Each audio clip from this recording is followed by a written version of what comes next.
En question principale, Madame la leader du deuxième groupe d'opposition. Monsieur le Président, le dernier prétexte du gouvernement pour ne pas appeler une commission d'enquête publique, c'est le projet de loi 73, par lequel on veut retirer la licence aux entreprises condamnées pour des actes criminels reliés à la construction. Je vais vous faire la démonstration par un exemple simple que ça ne fonctionne pas. Vous connaissez ici Lino Zambito, l'entrepreneur de Boisbriand qui voulait s'immiscer dans les élections municipales de sa ville. Il est aussi l'ami de Robert Fortin, ancien directeur de l'arrondissement de Saint-Laurent. Il lui a donné un tracteur Kubota en échange de contrats. Je vous lis le jugement. Le Kubota constituerait la preuve de la corruption et de la vénalité dont se rend le coupable défendeur. Le défendeur, c'est le fonctionnaire. Le corrupteur, il est libre comme l'air. Il peut donc avoir des contrats au ministère des Transports. Je vous dépose le jugement pour les juristes du ministère du Travail. Est-ce qu'il y a consentement pour le dépôt du document? Il y a consentement pour le dépôt du document? Il y a consentement. Monsieur le leader du gouvernement. Voilà Monsieur le Président, exactement. Voilà exactement le genre de dénonciation et d'allégation qui mérite qu'on s'adresse à l'opération Marteau et à la Sûreté du Québec. On a toujours dit la même chose au sujet de ces choses-là, Monsieur le Président. Je répète, Monsieur le Président, l'intérêt public, l'intérêt de la population. Le gouvernement responsable agit de la façon suivante. Des enquêtes policières avec un mandat clair. Les situations doivent être dénoncées à la police, elles doivent être enquêtées par les policiers, que des accusations soient portées, que des gens soient trouvés coupables. Pour empêcher que les comportements dont on entend les allégations se perpétuent et se continuent, des actions de 6 ministres du gouvernement pour resserrer le processus d'octroi des contrats. Un rapport du vérificateur général sur des pratiques au ministère des Transports, 18 demandes du vérificateur général répondues par la ministre des Transports. C'est ça, Monsieur le Président, que la population souhaite, que les comportements cessent, qu'on prenne les moyens pour les faire cesser.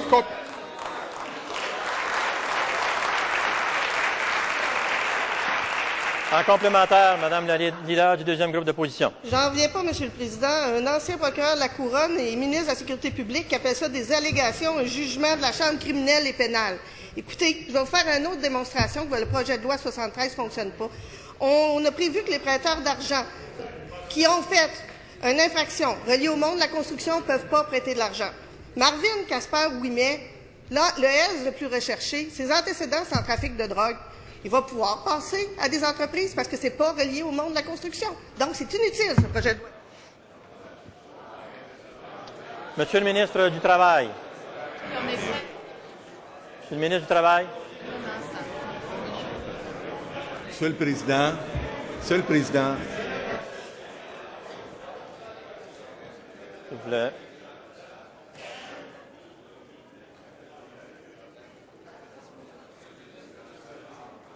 Collègues. Monsieur le ministre du Travail. Monsieur le Président, je comprends que la députée Lobinière ne comprend pas le projet de loi.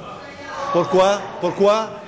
Parce que hier, j'avais aimé ça, qu'elle assiste aux consultations publiques, était présente à 2 sur 6.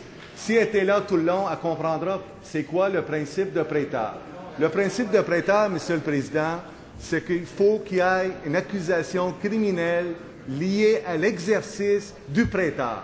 C'est-à-dire quelqu'un qui a blanchi l'argent, selon le code criminel, il est accusé, il ne pourra pas être dans la liste de licences d'entrepreneur, donc la licence d'entrepreneur sera retirée. Alors donc le cas de la députée de Lobinière sera applicable par le projet de loi.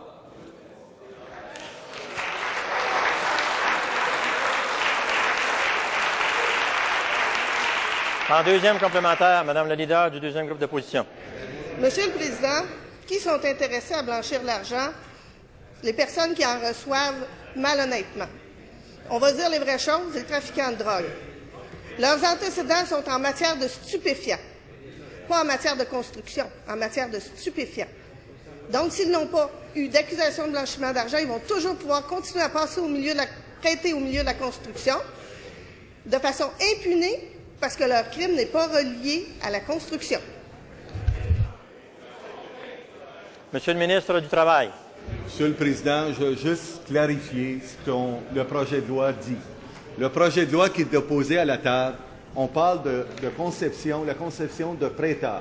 On dit si le prêteur il y a une activité criminelle liée à son exercice comme prêteur d'argent, selon le code criminel, mais là, il ne peut pas avoir une licence d'entrepreneur. C'est-à-dire, un entrepreneur qui reçoit de l'argent de quelqu'un qui est accusé pour blanchiment d'argent, mais l'entrepreneur ne pourra pas avoir son licence d'entrepreneur.